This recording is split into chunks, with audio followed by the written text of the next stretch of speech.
Владата не знае дали членовите на заедничката комисија за ревизија на историјата во исто време се и членови на управни и надзорни одбори. Генералниот секретаријат не располага со бараните податоци. Накратко, ова беше одговорот на прашањето на Алфа за тоа дали преговарачите кои ја кројат македонската историја се ангажирани и во компании или јавни предпријатија во државна сопственост, иако владата ги назначува.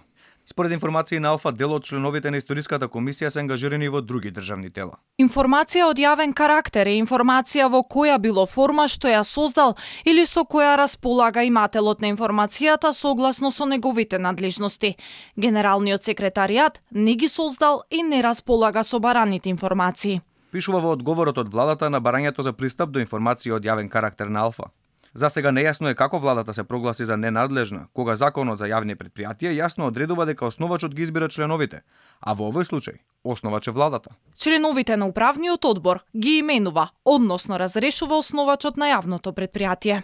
Инаку ова не е прв пат владата да избегнува да одговори, односно да дава нецелосни одговори за тоа дали членовите на заедничката историска комисија црпат народни пари и од други извори. Предходно за конкретното прашање на Алфа за истата работа, владата не препрати во МНР. Тамо да сме провереле каде се на друго место ангажирани. Од Министерството ни одговорија дури по 1 месец, а во одговорот стоеше дека тоа биле класифицирани информации со степен доверливо.